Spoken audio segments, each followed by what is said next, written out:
bouncing thumb to YouTube channel. நம்ம சேனலை subscribe பண்ணாங்க, சப்ஸ்கிரைப் பண்ணிக்கோங்க, கூட பெல் ஐகானை கிளிக் பண்ணிக்கோங்க. இன்னைக்கு நம்ம பார்க்க போற கான்செப்ட் பாயிண்டர்ஸ்ல இன்ட்ரோடக்ஷனும் டிக்ளரேஷன் இன்ஸ்டிலேஷனும் தனியா வீடியோஸ் போட்டிருக்கேன். ஸோ ப்ளீஸ் அந்த வீடியோஸ் வாட்ச் பண்ணுங்க, உங்களுக்கு ரொம்ப யூஸ்ஃபுல்லா இருக்கும். ஸோ இன்னைக்கு நம்ம டைப்ஸ் ஆஃப் பாயிண்டர்ஸ் பார்க்க போறோம். ஸோ ஃபர்ஸ்ட் டைப் வந்து நல் பாயிண்டர், செகண்ட் வந்து void pointer, and third one வந்து wild pointer, and fourth one dangling pointer. Okay, இது ஒன்னொன்னு செப்பரேட்டா வித் எக்ஸாம்பிளோட பார்க்கலாம். ஃபர்ஸ்ட் டைப் வந்து நல் பாயிண்டர். ஸோ பாயிண்டர் அப்படின்றது அனதர் வேரியபிளுடைய அட்ரஸ்ல இருக்கக்கூடிய வேல்யூவை இன்டைரக்டா வந்து அக்சஸ் பண்றதுக்கு யூஸ் பண்ணக்கூடிய கான்செப்ட் தான் பாயிண்டர். ஸோ நல் பாயிண்டர் இது எங்க யூஸ் ஆகும் அப்படின்னா, இப்போ அனதர் வேரியபிள் எதுவுமே இல்லை அப்படின்னும் போது அனதர் அட்ரஸுமே இருக்காது. அந்த அட்ரஸ் வந்து இல்லாத பட்சத்துல நம்ம பாயிண்டர் வேரியபிளுக்கு எந்த அட்ரஸுமே அசைன் பண்ண முடியாது. ஸோ அந்த சிச்சுவேஷன்ல நம்ம ப்ரோக்ராம்ல பாயிண்டர் வேரியபிள் டிக்ளேர் பண்ணும் போதே அந்த வேரியபிளுக்கு ஈக்குவல் டு நல் அப்படின்ட்டு வேல்யூவை அசைன் பண்ணிடுறோம்.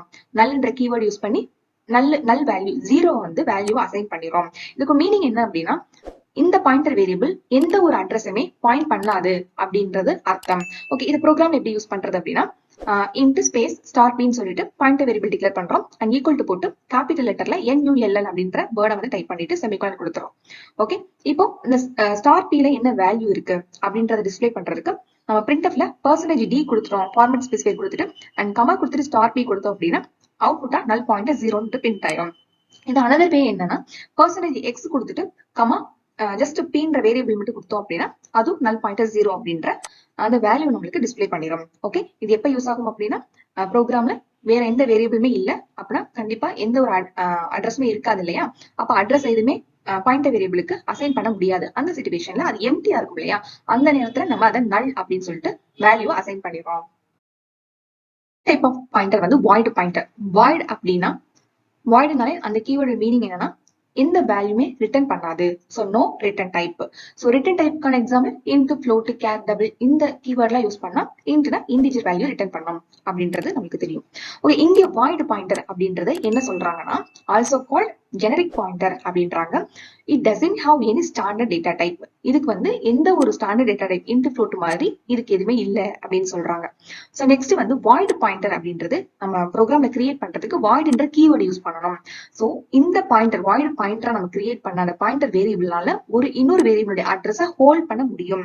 ஓகே, இப்போ இன்னொரு வேரியபிள் எதுவுமே இல்லாம இருக்க ஒரு ப்ரோக்ராம் ஃபர்ஸ்ட் பார்க்கலாம்.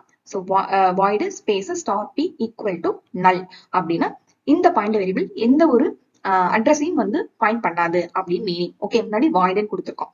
இந்த ப்ரோக்ராம்ல வந்து இப்போ இந்த பாயிண்டர் வேரியபிளுக்கு என்ன மெமரி சைஸ் வந்து அலோகேட் ஆயிருக்கு அப்படின்றத பிரிண்ட் பண்ணி காட்டுறோம்.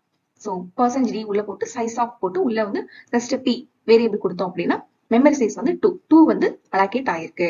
ஓகே, இப்போ நெக்ஸ்ட் வந்து ப்ரோக்ராம் என்ன பெஸ்ட் அப்படின்னா, இப்போ இன்னொரு அனதர் வேரியபிளுடைய அட்ரஸ் வந்து ஹோல்ட் பண்ணுது அப்படின்னா இப்போ ப்ரோக்ராம் எப்படி கிரியேட் பண்ணணும் அப்படின்னா, int space i equal to 2 இது வந்து normal variable. Void space star p அப்படின்றது வந்து void pointer equal to value வந்து அசைன் பண்றோம். வேல்யூன்றது address of another variable. So ampersand i, ஆம்பர்சன்றது அட்ரஸ் ஆஃப் ஐயோட அட்ரஸ் வந்து பீல போயிட்டு ஸ்டோர் ஆகுது. ஓகே, இப்போ இங்க வந்து நம்ம இதை பிரிண்ட் பண்ணி டிஸ்பிளே பண்ணணும் அப்படின்னா அங்கே வந்து டைப் கன்வர்ஷன் பண்ணா மட்டும்தான் டிஸ்பிளே ஆகும். ஏன்னா பாயிண்டர் வேரியபிள் வாய்ட்ல இருக்கு இல்லையா, அதை இன்டா கன்வெர்ட் பண்ணா மட்டும்தான் நம்மளுக்கு கரெக்டான வேல்யூ நம்மளுக்கு டிஸ்பிளே பண்ணி காட்டும். ஓகே, அதை எப்படி வந்து பிரிண்ட்எஃப்ல கொடுக்கணும் அப்படின்னா, ஸ்டார் பி அதாவது டபுள் கொட்டேஷனுக்குள்ள %d, ஏன்னா நம்ம வந்து ஐல இருக்கக்கூடிய வேல்யூ தான் இன்டைரக்டா டிஸ்பிளே பண்ண போறோம். ஸோ பிராக்கெட் குள்ள %d.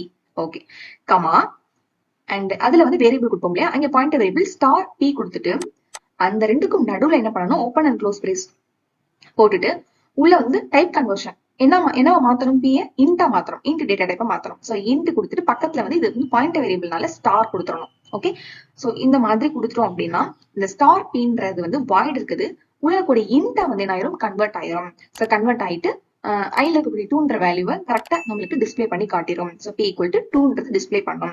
ஸோ வாய்டை வந்து இன்டா கன்வெர்ட் பண்ணா மட்டும்தான் நம்மளால வேல்யூஸை டிஸ்பிளே பண்ணி காட்ட முடியும். வாய்டு பாயிண்டர், ஸோ அதுல வந்து நம்ம இன்னொரு வேரியபிளுடைய வேல்யூ வந்து பாயிண்டர் வந்து எப்படி அசைன் பண்றது அப்படி பார்த்தோம். இப்போ அங்க டைப் கன்வர்ஷன்றது வந்து யூஸ் ஆச்சு. அந்த டைப் கன்வர்ஷன் நம்ம பண்ணாத பட்சத்துல நம்மளுக்கு வந்து ப்ரோக்ராம்ல வந்து எரர் வந்து டிஸ்பிளே பண்ணோம். அதுதான் இந்த எக்ஸாம்பிள். ஸோ கீழே வந்து பாத்தீங்கன்னா நான் பிராக்கெட்ல வந்து ஸ்டார் பி மட்டும் தான் கொடுத்துருப்பேன், எதுவுமே வந்து டைப் கன்வர்ஷனே பண்ணல. அதனால கீழே வந்து கம்பைல் பண்ணும்போது எரர் காட்டியிருக்கு, நாட் ஆன் அலோடு டைப் அப்படின்னு காட்டியிருக்கு. ஸோ நம்ம அந்த டைப் கன்வர்ஷன் கண்டிப்பா பண்ணணும்.